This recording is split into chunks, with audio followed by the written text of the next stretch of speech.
بسم الله الرحمن الرحيم. الحمد لله نحمده ونستعينه ونستغفره ونؤمن به ونتوكل عليه ونعوذ بالله من شرور أنفسنا ومن سيئات أعمالنا. من يهده الله فلا مضل له ومن يضلله فلا هادي له.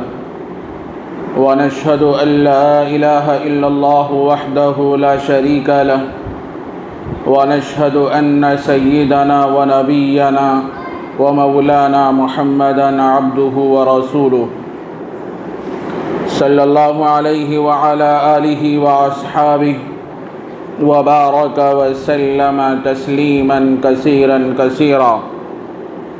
أما بعد فأعوذ بالله من الشيطان الرجيم. بسم الله الرحمن الرحيم. كما أرسلنا فيكم رسولا منكم يتلو عليكم آياتنا ويزكيكم ويعلمكم الكتاب والحكمة ويعلمكم ما لم تكونوا تعلمون. فاذكروني أذكركم واشكروا لي ولا تكفرون.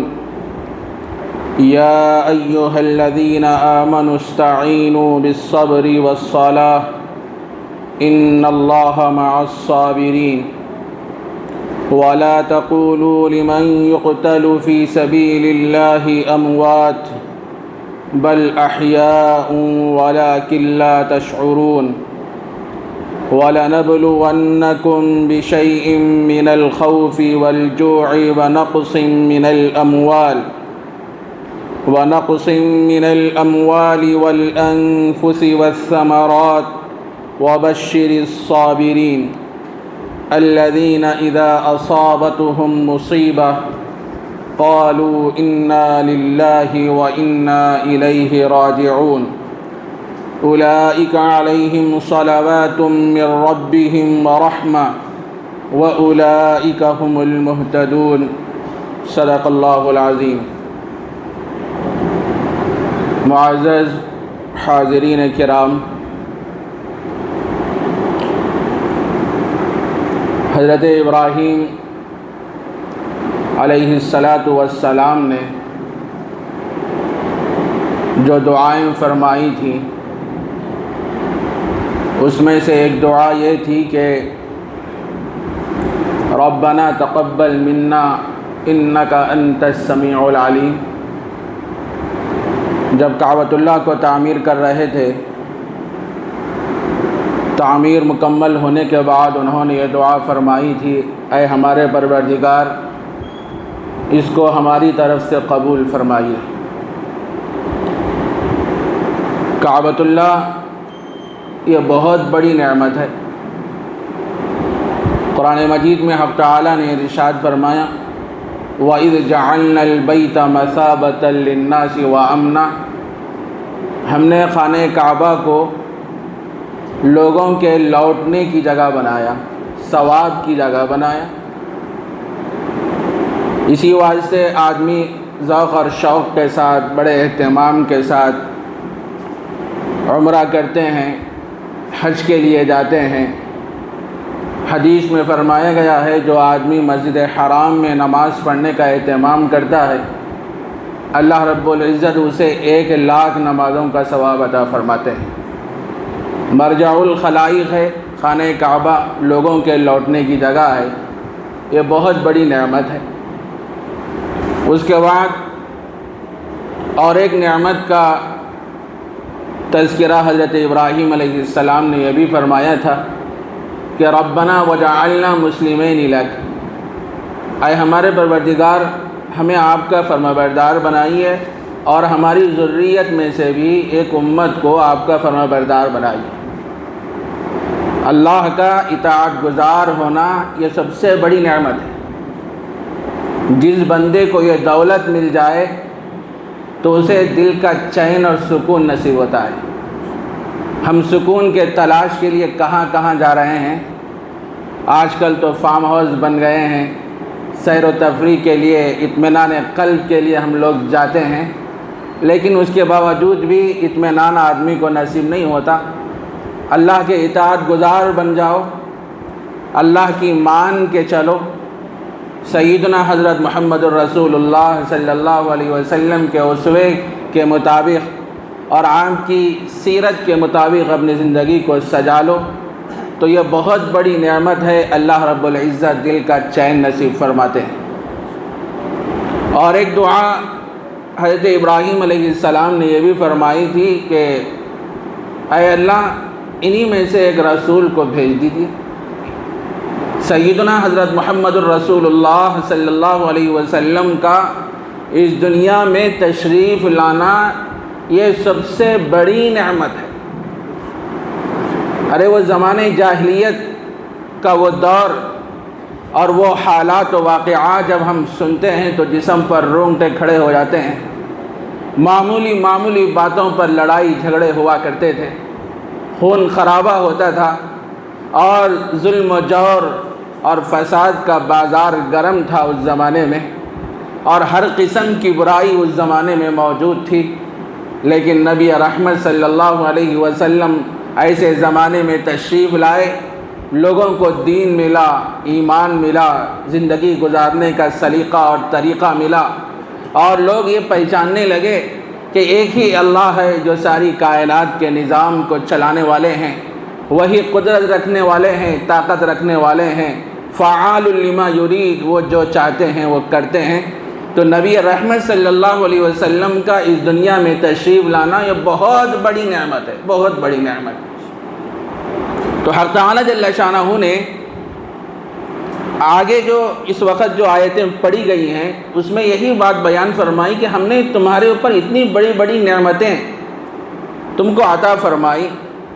کعبۃ اللہ تعمیر ہوا، لوگ اس کا عمرہ کرتے ہیں، حج کرتے ہیں، اور پھر یہ کہ نبی رحمت صلی اللہ علیہ وسلم کو ہم نے بھیجا ہے، یہ کتنی بڑی نعمت ہے۔ حق تعالیٰ نے اسی کا تذکرہ فرمایا، کما ارسلنا فیکم رسولا منکم یتلو علیکم آیاتنا ویزکیکم۔ اس سے پہلے بھی یہ مضمون آیا تھا سابقہ دروس میں، جیسا کہ ہم نے تم کو بھیجا ہے تمہیں میں سے ایک رسول، یتلو علیکم آیاتنا، وہ ہماری آیتوں کی تلاوت کرتے ہیں، قرآن مجید کی آیتوں کو پڑھ کے سناتے ہیں، وَيُزَكِّيكُمْ، تمہارا تزکیہ کرتے ہیں، دلوں سے گندگی شرک کو نکالتے ہیں، اور اس کی جگہ اللہ کی محبت کو بٹھاتے ہیں، تمہارے دلوں کا تزکیہ کرتے ہیں نبی کریم صلی اللہ علیہ وسلم۔ وَيُعَلِّمُكُمُ الْكِتَابَ وَالْحِكْمَةَ، اور کتاب اور حکمت کی باتیں تم کو سکھلاتے ہیں، اور قرآن مجید کے اسرار اور رموز اور معانی تم کو بتلاتے ہیں۔ قرآن مجید میں حق تعالیٰ نے کیا بیان فرمایا ہے وہ ساری چیزیں کھول کھول کر نبی رحمت صلی اللہ علیہ وسلم لوگوں کے سامنے بیان فرماتے ہیں۔ وَيُعَلِّمُكُم مَّا لَمْ تَكُونُوا تَعْلَمُونَ، اور تم کو وہ چیزیں سکھاتے ہیں جو تم نہیں جانتے تھے، جو چیزیں تم نہیں جانتے۔ حق تعالیٰ جل شانہ نے قرآن مجید میں جو مضامین بیان فرمائے ہیں، نبی کریم صلی اللہ علیہ وسلم وہ ساری چیزیں تم کو سکھاتے ہیں۔ اس کے بعد حق تعالیٰ نے آگے کی آیت میں بات ارشاد فرمائی، جب میں نے تمہارے ساتھ اتنی نعمتیں تمہارے ساتھ کی ہیں تو تمہارا کام کیا ہے؟ فاذکرونی، مجھے یاد کرتے رہو۔ کتنی بڑی بڑی نعمتیں میں نے کی ہیں، فاذکرونی، مجھے یاد کرتے رہو۔ مفسر بیضاوی یہاں لکھتے ہیں، فاذکرونی باطاعتی، مجھے یاد کرو اپنی اطاعت کے ذریعے سے، اللہ کو مان کے چلو، عبادت کا اہتمام کرو، اپنی زبان نیاز کو اللہ کے سامنے جھکاؤ۔ فاذکرونی باطاعتی، میری اطاعت کے ذریعے سے تم مجھے یاد کرو۔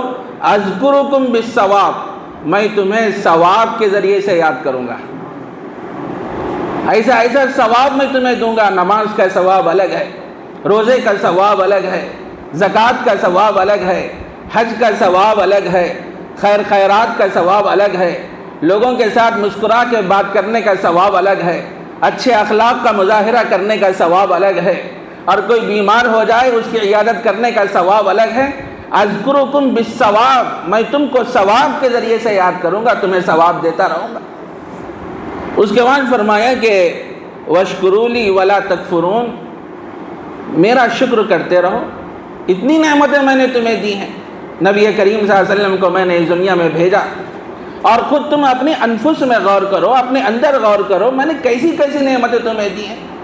دیکھنے کی صلاحیت میں نے تمہیں عطا فرمائی، بولنے کی قوت میں نے تمہیں عطا فرمائی، کیسے عظیم ہاتھ میں نے تمہیں عطا فرمائے جس کے ذریعے سے تم کھاتے ہو اور کسی چیز کو پکڑتے ہو، اور اب کئی کاموں میں تم اپنے ہاتھ کا استعمال کرتے ہو، اور کیسے میں نے پیر عطا فرمائے جس کے ذریعے سے تم چلتے ہو، اور دھڑکنے والا دل میں نے دیا ہے، یہ دیکھنے میں تو مختصر ہے، گوشت کا لوتھڑا ہے، ایسا عظیم دل میں نے دیا ہے۔ ارے ایسی ایسی نعمتیں میں نے جب تم کو دی ہیں تو تمہارا کام کیا ہے؟ واشکروا لی، میرا شکر کرتے رہو۔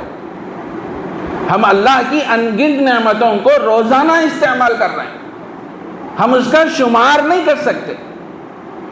اللہ تعالیٰ نے ایک اصول بیان فرمایا قرآن مجید میں، لئن شکرتم لازیدنکم ولئن کفرتم ان عذابی لشدید، اگر تم میری دی ہوئی نعمتوں پر شکر گزاری کرو گے تو میں تمہاری نعمتوں میں اضافہ کروں گا، اور تم ناشکری کرو گے تو پھر میرا عذاب بڑا سخت ہے، بڑا سخت ہے۔ اللہ کی کتنی نعمتیں ہیں۔ مثال کے طور پر لقمہ جسے ہم اپنے منہ میں ڈالتے ہیں، کھانا ایک لقمہ ہوتا ہے جسے ہم اپنے منہ میں ڈالتے ہیں، وہ کئی مراحل سے گزر کر آتا ہے۔ دیکھنے میں تو ایک معمولی نعمت ہے، لیکن اس کے تحت کئی نعمتیں ہیں۔ یہ لقمہ پہلے کیا تھا؟ اناج کی شکل میں تھا۔ اناج کو کس نے پیدا کیا؟ اللہ نے پیدا کیا۔ اور اس بیج کو ہم زمین میں بوتے ہیں، یہ زمین کس کی ہے؟ اللہ کی ہے۔ اللہ کی زمین میں بیج کو بوتے ہیں، اس کے بعد پانی کا انتظام کرتے ہیں، یہ پانی کس کا ہے؟ یہ پانی اللہ تبارک و تعالیٰ کا ہے۔ جب پانی اس پہ ڈالتے ہیں تو تھوڑے دنوں کے بعد وہ پودے کی شکل میں زمین کو پھاڑ کے نکلتا ہے۔ اس کے بعد تم ایک مدت تک اس کی دیکھ بھالی کرتے ہو، اس کے بعد جب وقت آ جاتا ہے تو اس کو کاٹتے ہو، بازاروں میں لاتے ہو، اور اس کے بعد وہ دکانوں میں آ جاتے ہیں، تم جا کے خریدتے ہو اور اس کو اپنے گھر میں لا کے استعمال کرتے ہو۔ ایک لقمہ دکھ رہا ہے لیکن اس کے تحت کئی نعمتیں ہیں، کئی نعمتیں۔ اگر تم میری دی ہوئی نعمتوں پہ شکر کرو گے تو میں تمہاری نعمتوں میں اضافہ کروں گا، اور اگر تم ناشکری کرو گے تو پھر میرا عذاب بڑا سخت ہے۔ ارے اللہ نے کیسی زبان ہمیں عطا فرمائی، ارے اس کی نعمت، اس کی قدر تو ان لوگوں سے پوچھو جو بے زبان ہیں، زبان تو رکھتے ہیں منہ میں، بولنے کی طاقت نہیں ہے، اپنی معافی ضمیر کا اظہار نہیں کر سکتے، بڑے پریشان ہوتے ہیں جب کچھ بولنا ہوتا ہے تو اشارے اور کنایات کے ذریعے سے بولتے ہیں، لوگ سمجھ نہیں پاتے، جو ان کے قریب ہوتے ہیں وہ لوگ سمجھتے ہیں ہاتھ کا۔ ارے میں نے تمہیں 2 آنکھیں دی ہیں جس کے ذریعے سے تم دیکھتے ہو، ارے اس کی قدر تو ان لوگوں سے پوچھو جو نابینا ہیں، وہ دیکھنا بھی چاہتے ہیں تو ان کو وہ دیکھ نہیں سکتے، نہ دن معلوم ہوتا ہے نہ رات معلوم ہوتی ہے۔ میں نے کیسے عظیم عظیم نعمتیں تم کو عطا فرمائی، دھڑکنے والا دل عطا فرمایا، پیر عطا فرمائے، زبان عطا فرمائی، اور بہت سے اعضاء میں نے تمہیں عطا فرمائے، تو تمہارا کام کیا ہے؟ میرا شکر کرتے رہنا، ولا تکفرون، اور میری ناشکری نہیں کرنا۔ ناشکری کرو گے تو پھر اللہ تبارک و تعالیٰ دی ہوئی نعمتوں کو سلب فرما دیتے ہیں، اور پھر اللہ کا عذاب بڑا سخت ہے۔ یہ ساری نعمتوں کو بیان کرنے کے بعد حق تعالی جل شانہ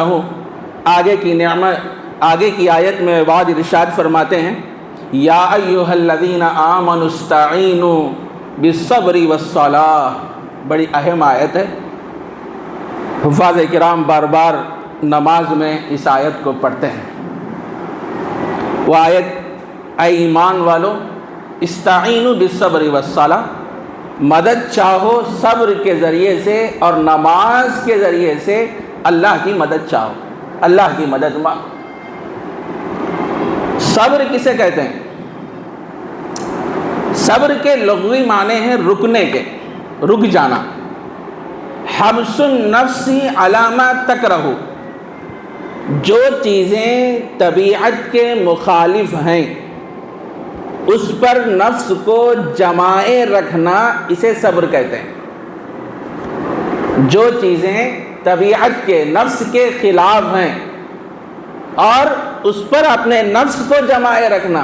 آدمی کا دل بہت سی چیزوں کو چاہتا ہے، اور بہت سی چیزیں ایسی ہیں جو ناجائز ہیں، حرام ہیں، اللہ نے اس کے قریب جانے سے منع فرمایا۔ شراب پینا حرام ہے، چوری کرنا حرام ہے، اور بہت سے گناہ ہیں۔ آدمی کا دل چاہتا ہے کہ چوری کروں، شراب نوشی کروں، لیکن آدمی اپنے نفس کی مخالفت کرتے ہوئے رک جاتا ہے، صبر کرتا ہے، تو اللہ رب العزت صبر کرنے والے بندے کو چاہتے ہیں۔ واللہ یحب الصابرین، اللہ صبر کرنے والے بندوں کو پسند فرماتے ہیں۔ علماء نے لکھا ہے صبر کی 3 قسمیں ہیں۔ ایک صبر ہے صبر علی الطاعت، طاعتوں پر صبر کرنا۔ کیا مطلب؟ اللہ نے جو احکام بندے پہ لگا کے رکھے ہیں، صبح سے لے کر شام تک ایک نظام ہے اللہ کا۔ فجر میں اٹھو بولے اٹھ جانا ہے، ڈیوٹی ہے ہماری، اللہ نگرانی کر رہا ہے۔ فجر سے شروع ہوئی، کب تک؟ عشاء کی نماز پڑھنے تک ہماری ڈیوٹی ہے، اور اس میں مختلف احکامات اللہ نے لگا کے رکھے ہیں۔ نماز پڑھنا ہے، قرآن شریف کی تلاوت کرنا ہے، ذکر کرنا ہے، اچھے کام کرنا ہے۔ یہ چیزیں ایسی ہیں آدمی کا دل نہیں چاہتا، نماز پڑھنے کو دل نہیں چاہتا، اٹھنے کو دل نہیں چاہتا، اچھے کام کرنے کو دل نہیں چاہتا۔ آدمی کا دل تو یہ چاہتا ہے بھئی سردی کا موسم ہے، تیز بارش ہو رہی ہے، بجلیاں ہو رہی ہیں شدت کے ساتھ، ایسے حالات میں مسجد کو کہاں جاؤں، ذرا اوڑھ لے کے سو جاؤں گا، بعد میں نماز پڑھ لوں گا، بعد میں کیا کر لوں گا، نماز پڑھ لوں گا۔ یہ سوچ کے آدمی بستر پہ سو جاتا ہے کہ صبح میں 8 بجے اٹھتا ہے، 8 بجے اٹھ جاتا ہے۔ تو ایسے حالات میں آدمی طاعت پہ صبر کرنا، فوراً نماز کے لیے آ جانا، فوراً اچھے کام کرتے رہنا، اپنے نفس کے خلاف کرتے رہنا۔ زندگی بھر مجاہدہ کرنا ہے میرے بھائی، دونوں سے، ایک شیطان سے، ایک نفس سے، زندگی کی آخری سانس تک۔ ان الشیطان لکم عدو مبین، شیطان تمہارا کھلا دشمن ہے، اور یہ نفس بھی انسان کے ساتھ لگا ہوا ہے، یہ زندگی بھر رہتا، ہمارا امتحان ہو رہا ہے۔ کسی شاعر نے کہا ہے، نہ چت کر سکے نفس کے پہلواں کو، یوں ہاتھ پاؤں بھی ڈھیلے نہ ڈالے۔ یہ نفس بہت بڑا تگڑا پہلوان ہے، نہ چت کر سکے نفس کے پہلواں کو، یوں ہاتھ پاؤں بھی ڈھیلے نہ ڈالے۔ ارے اس سے کشتی تو ہے عمر بھر کی، زندگی بھر اس سے لڑنا ہے، کبھی وہ دبا لے کبھی تو دبا لے۔ کبھی تو نفس کے بہکاوے میں آ جائے، فوراً اطاعت کی طرف آ جا، آمدن کوئی کام نہیں کرنا، جان بوجھ کے نہیں کرنا۔ اگر کبھی ہو گیا ہے تو فوراً احساس پیدا ہونا، شرمندگی پیدا ہونا کہ مجھے یہ کام نہیں کرنا چاہیے، اطاعت کی طرف آدمی کو آ جانا چاہیے۔ تو فرمایا حق تعالی جل شانہ نے کہ صبر کے ذریعے سے اللہ کی مدد چاہو، اور جو بندہ صبر کرتا ہے اللہ اس بندے کو چاہتے ہیں۔ ان اللہ مع الصابرین، صبر کرنے والوں کے ساتھ اللہ موجود، اللہ ہے، اللہ کی معیت ہے۔ حدیث میں فرمایا گیا، نبی رحمت صلی اللہ علیہ وسلم نے ارشاد فرمایا کہ اللہ تعالیٰ کسی بندے کو اونچا مقام عطا فرمانا چاہتے ہیں، لیکن اس کے اعمال ویسے نہیں ہوتے۔ اللہ تو چاہتے ہیں اس کو اونچا مقام دینا چاہتے ہیں، لیکن اس کے اعمال ویسے نہیں ہوتے، تو حق تعالی جل شانہ اس کو مصیبتوں میں مبتلا کر دیتے ہیں۔ مصیبتوں میں، کبھی خود بیمار ہو جاتا ہے، کبھی بچہ بیمار ہو جاتا ہے، کبھی پریشانیاں لاحق ہو جاتی ہیں۔ وہ بندہ مصیبتوں پہ صبر کرتا ہے، واویلا نہیں کرتا، ہنگامہ نہیں کرتا، شور شرابہ نہیں کرتا، بلکہ صبر کا مظاہرہ کرتا ہے، تو اللہ رب العزت اس بندے کو وہ مقام عطا فرما دیتے ہیں۔ تو مصیبت آ جائے تو آدمی کو گھبرانا نہیں، یہ اللہ کی طرف سے ہے۔ اللہ تبارک و تعالیٰ اس کے ذریعے سے آدمی کے رتبے کو اونچا کرتے ہیں، ہم اس کو سمجھ نہیں سکتے۔ لوگ بولتے کیا پریشانیاں آ رہے اس کے اوپر، کیا پاپ کرا کی، کیا گناہ کرا کی، کیا کیا کرا کی، کہا دیکھو مصیبتوں میں رہتا۔ ارے اللہ والوں کے ساتھ مصیبتیں آتی ہیں بھائی، حضرات انبیاء کرام کی زندگی نہیں دیکھی آپ؟ حضرات صحابہ کی زندگیوں کو نہیں دیکھے، ان کا مطالعہ نہیں کیے، کیسے کیسے مصائب ان پہ آئے۔ جب کوئی مصیبت آ جائے تو آدمی مصیبتوں پہ صبر کرنا چاہیے، واویلا نہیں کرنا، شور شرابہ نہیں کرنا، ہنگامہ نہیں کرنا کہ مصیبت مجھ پہ کیوں آئے۔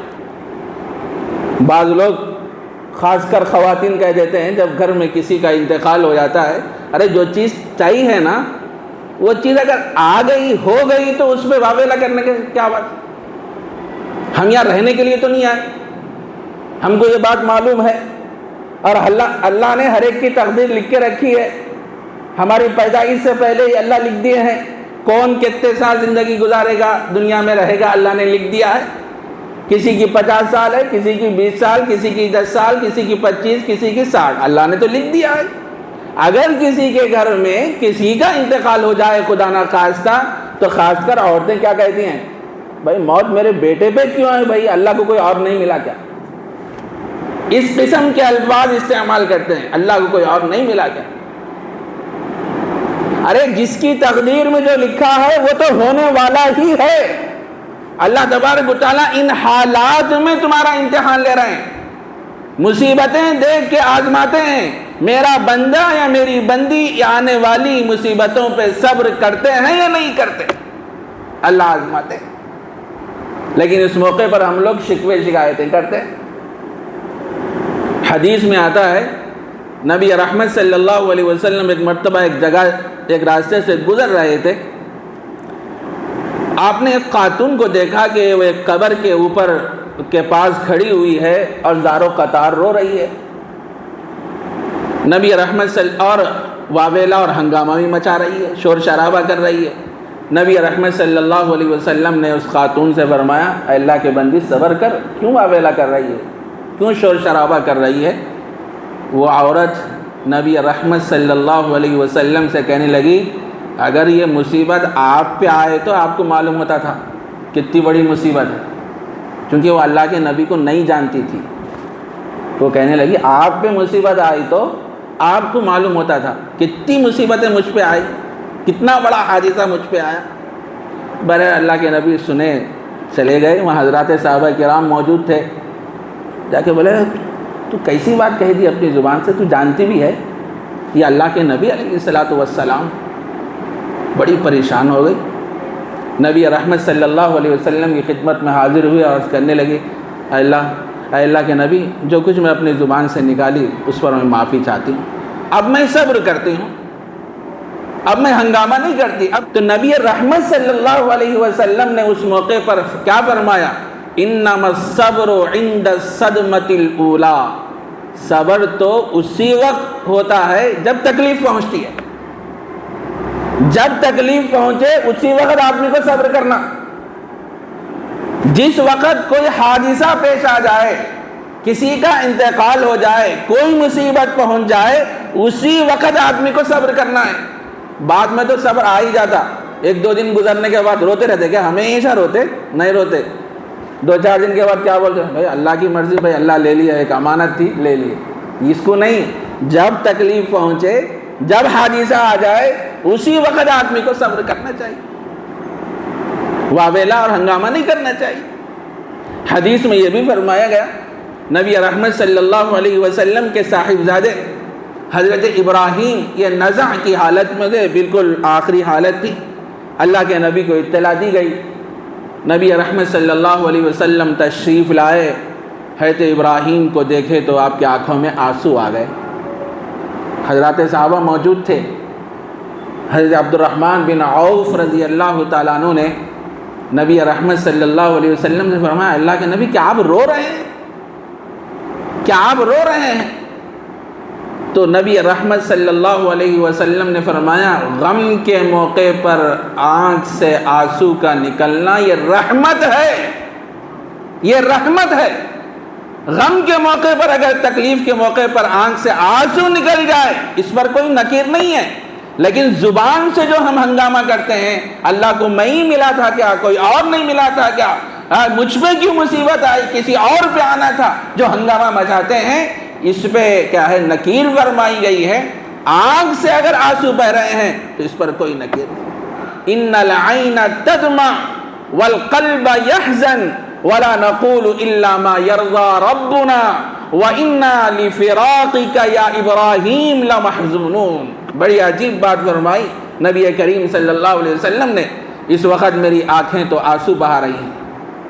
ان العین تدمع والقلب يحزن، میرا دل بڑا غمزدہ ہے. صاحبزادے کی حالت کو دیکھ کے دل میرا بڑا غمزدہ ہے. لیکن اس موقع پر میں وہی بات کہوں گا جس سے میرا رب راضی ہوتا ہے. جو کچھ مصیبت آئی ہے وہ اللہ کی طرف سے آئی ہے.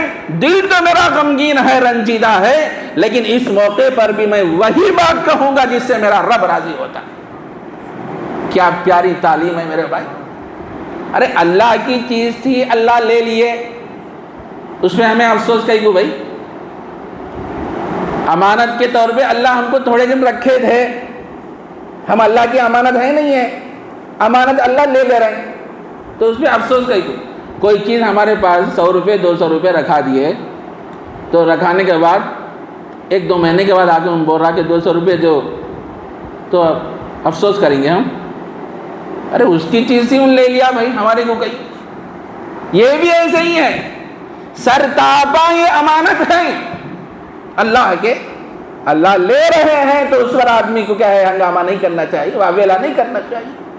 تو پہلی تعلیم قرآن مجید میں یہ بیان فرمائی گئی کہ یا ایھا الذین آمنوا استعینوا بالصبر والصلاۃ.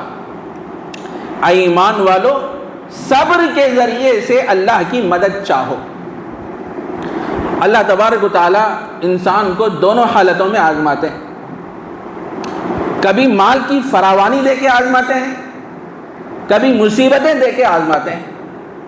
دونوں حالتوں میں آدمی کا امتحان ہوتا ہے.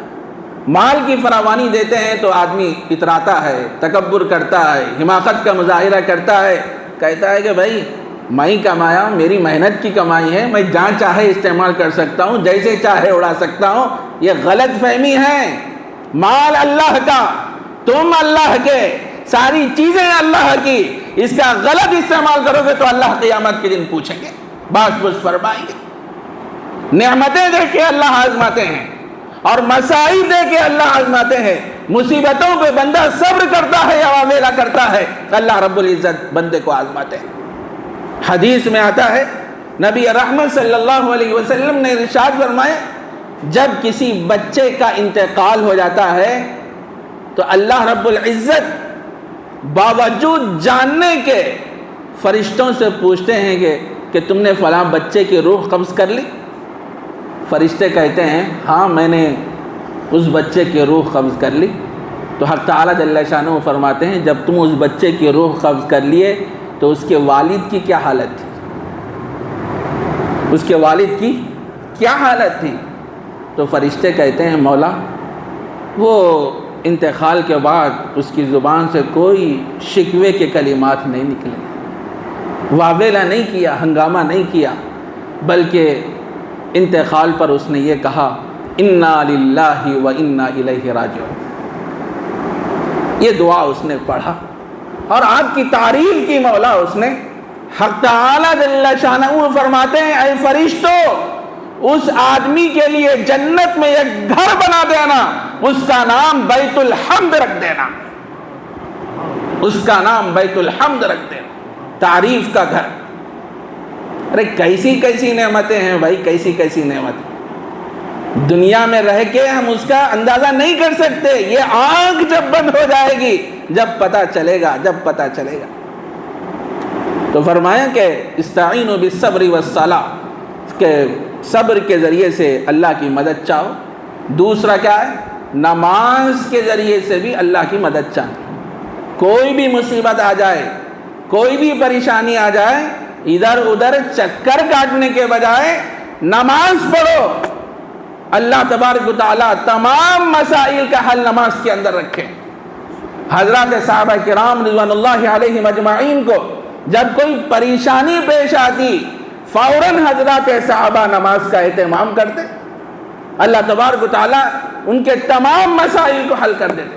اور حدیث میں یہ بھی فرمایا گا کہ اللہ کے نبی علیہ الصلوۃ والسلام پر جب کوئی آفت آ جاتی، آپ رنجیدہ ہو جاتے، کوئی مصیبت آپ پہ آ جاتی، تو نبی رحمت صلی اللہ علیہ وسلم فوراً صلاۃ الحاجت پڑھنے کا اہتمام کرتے۔ صلاۃ الحاجت یہ اتنی بہترین تعویذ ہے میرے بھائی، تعویذ، تمام مسائل کا حل اس کے اندر موجود۔ مصیبتیں آ جائیں تو اللہ سے لو لگاؤ، نمازوں کا اہتمام کرو، اللہ تمہارے مسائل کو اس کے ذریعے سے حل فرما دے گا۔ تو فرمائے گا ایک تو صبر کرتے رہو، دوسرا نماز کے ذریعے سے اللہ کی مدد چاہو۔ ان اللہ مع الصابرین، بے شک اللہ تبارک و تعالی صبر کرنے والوں کے ساتھ ہے۔ جو بندہ صبر کرتا ہے اللہ اس بندے کے ساتھ ہے۔ آگے جو آیت ہے، اس آیت کا ایک شان نزول ہے۔ یہ آیت شہداء بدر کے بارے میں نازل ہوئی۔ مہاجرین میں سے 6 لوگ اور انصار میں سے 8 لوگ شہید ہو گئے اللہ کے راستے میں۔ اس پر لوگوں نے یہ کہا کہ یہ لوگ دنیا کی نعمتوں سے محروم ہو گئے، دنیا کی نعمتوں سے یہ لوگ محروم ہو گئے، دنیا کی نعمتوں سے یہ لوگ اب فائدہ نہیں اٹھا سکتے، یہ لوگ مردہ ہیں، اس طریقے کے الفاظ لوگ کہے تو حق تعالی جل شانہ نے یہ آیت نازل فرمائی، وَلَا تَقُولُوا لِمَنْ يُقْتَلُ فِي سَبِيلِ اللَّهِ أَمْوَاتٌ بَلْ أَحْيَاءٌ وَلَكِنْ لَا تَشْعُرُونَ۔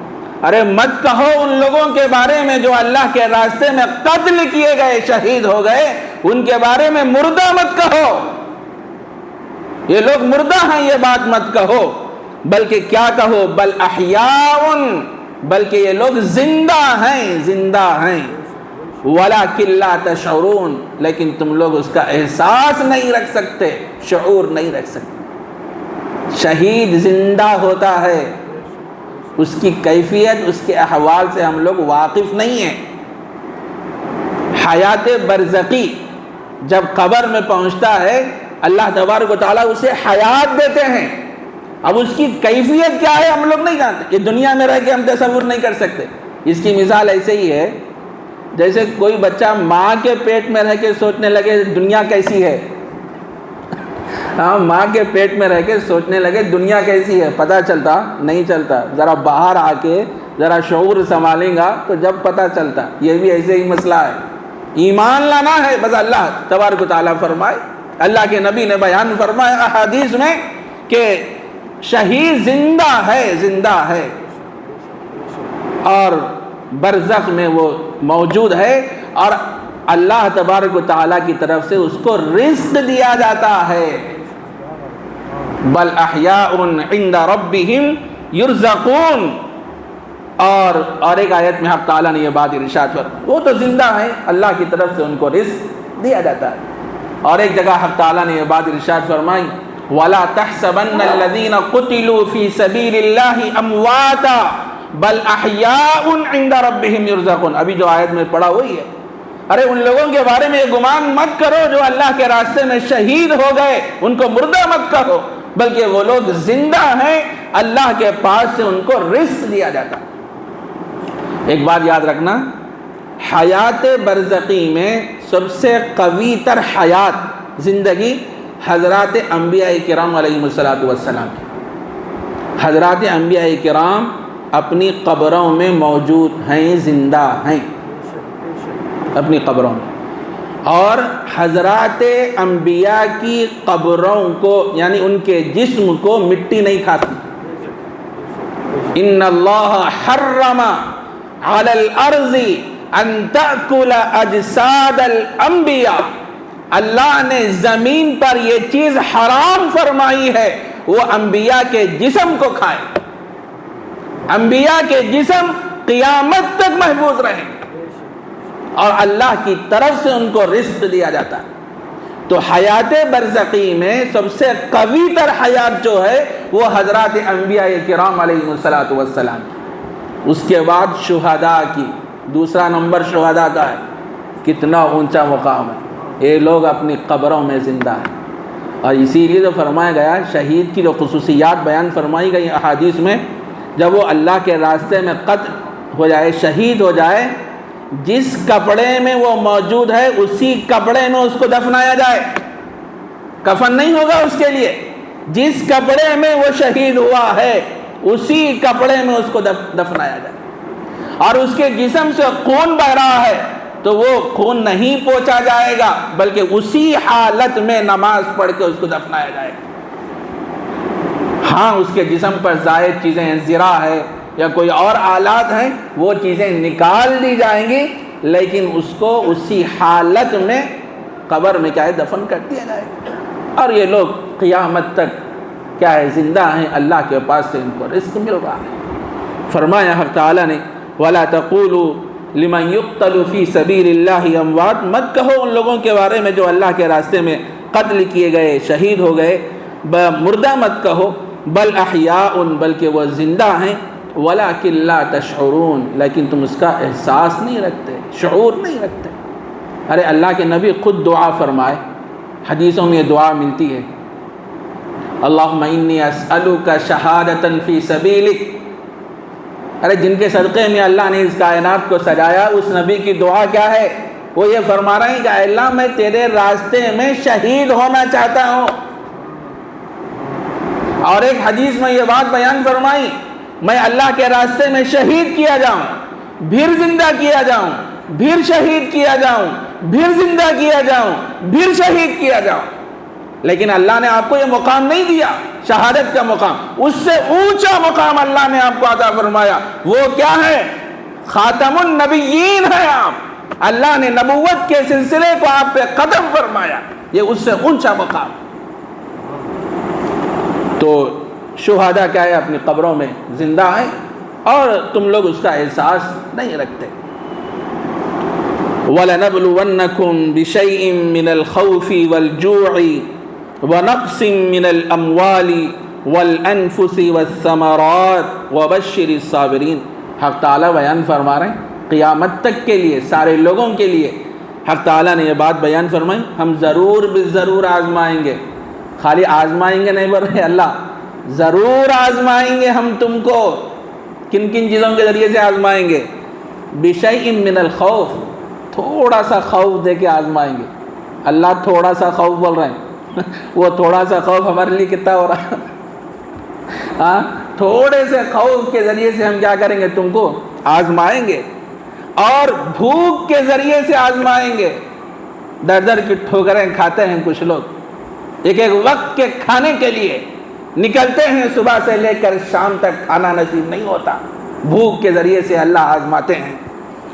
اور وَنَقْصٍ مِّنَ الْأَمْوَالِ وَالْأَنفُسِ وَالثَّمَرَاتِ، مال، جان اور پھلوں میں نقصان کے ذریعے سے اللہ آزماتے ہیں۔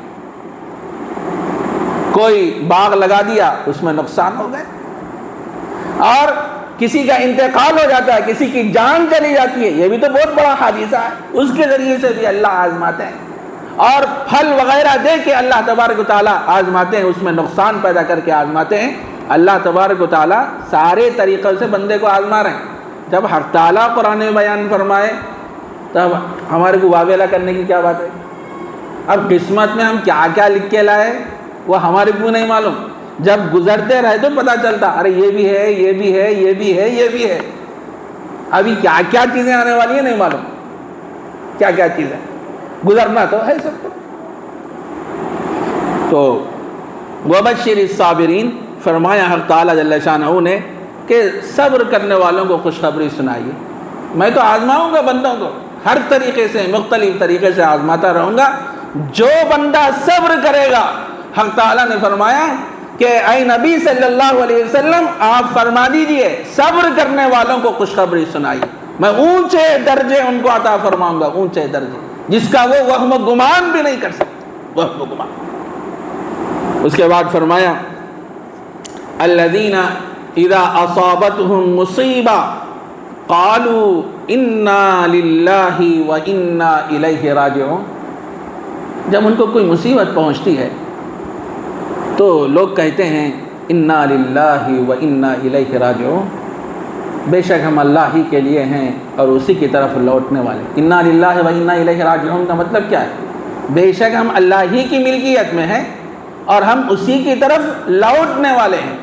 حدیث میں فرمایا گیا، نبی رحمت صلی اللہ علیہ وسلم نے ارشاد فرمایا، جب بندے پر کوئی مصیبت پہنچتی ہے، کوئی ناگہانی آفت آ جاتی ہے، تو اس موقع پر بندہ سب سے پہلے اپنی زبان سے یہ دعا کرتا ہے، انا للہ و انا الیہ راجعون۔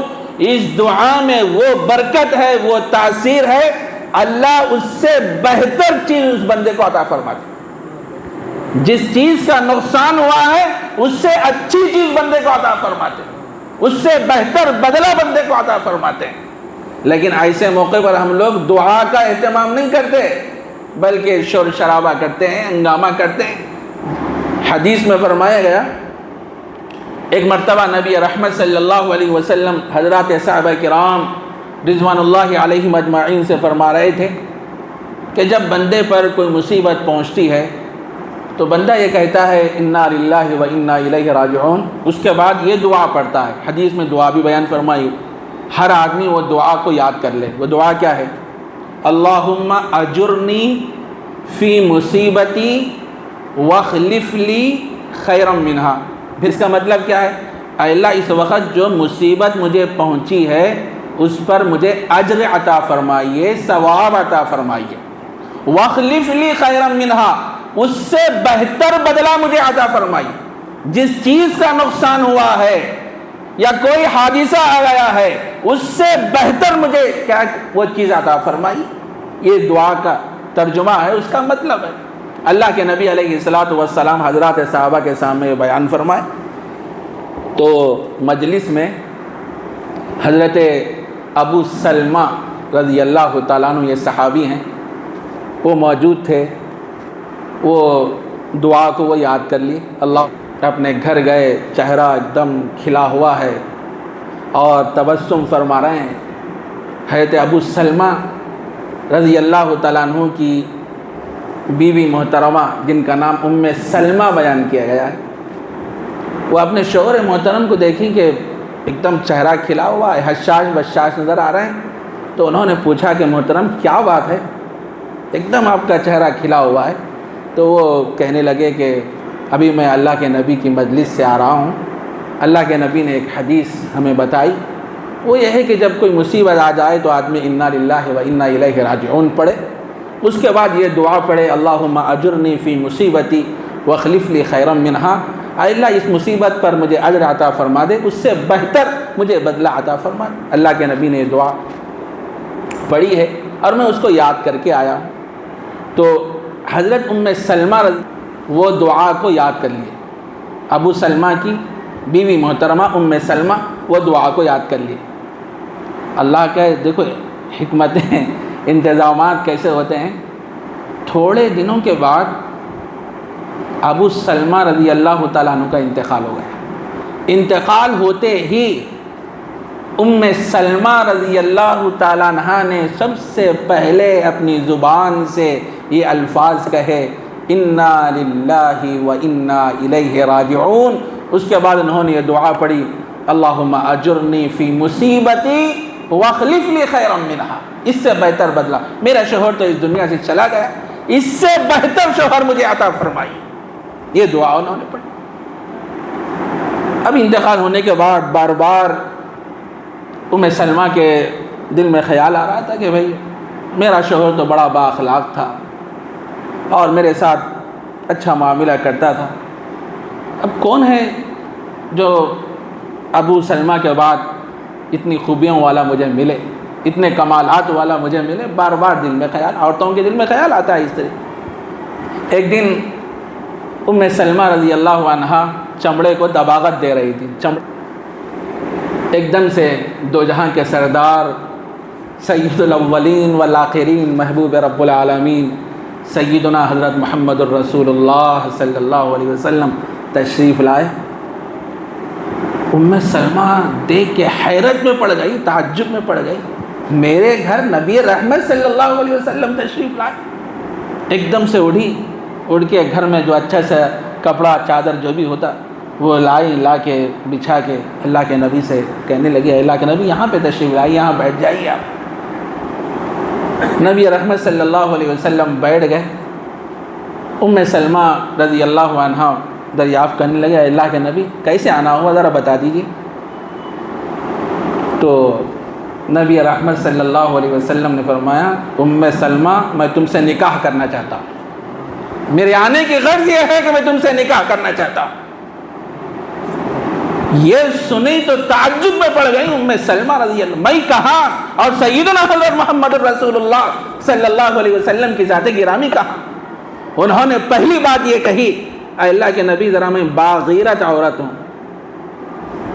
ذرا شرمیلی باغیرت عورت ہوں, کوئی ایسی بات مجھ سے نہ ہو جائے کہ جس کی وجہ سے اللہ کا قہر آ جائے. پہلی بات تو یہ.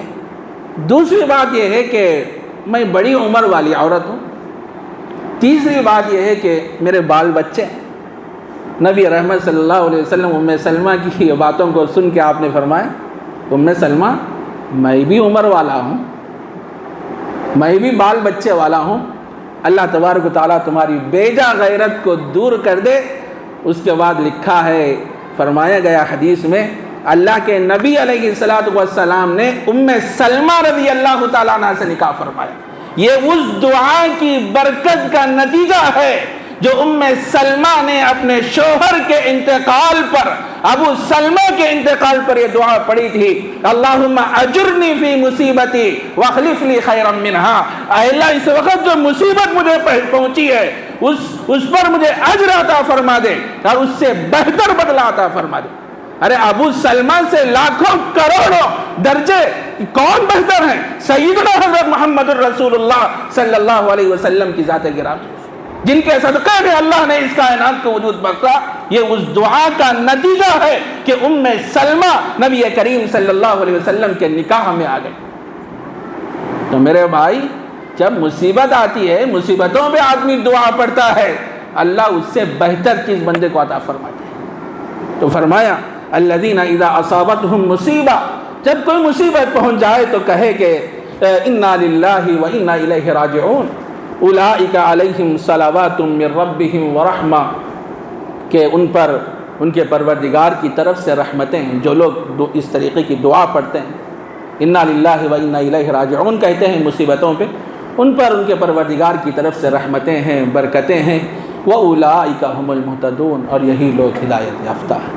بہرحال یہ چند آیات تھیں جس کا ترجمہ اور خلاصہ آپ حضرات کی خدمت میں پیش کیا گیا. اللہ ہم سب کو ان باتوں پر عمل کرنے کی توفیق عطا فرمائے. وآخر دعوانا ان الحمد للہ رب العالمین. اللہم صلی علی سیدنا شفیعنا حبیبنا ونبینا مولانا محمد وعلی آل محمد وبارک وسلم. اللہم احفظنا من کل بلاء الدنیا وعذاب الآخرہ. اللہم ارنا الحق حقا وارزقنا اتباعہ وارنا الباطل باطلا وارزقنا اجتنابہ. اللہم انا نسألک سعادت الدارین وانا نسألک حسن الخاتمہ. اللہم انا نسألک من الخیر کلہ عاجلہ وآجلہ ما علمنا منہ وما لم نعلم ونعوذ بک من الشر کلہ عاجلہ وآجلہ ما علمنا منہ وما لم نعلم. رب اغفر وارحم وانت خیر الراحمین. وصلی اللہ تعالی علی خیر خلقہ محمد وعلی آلہ وصحبہ اجمعین برحمتک.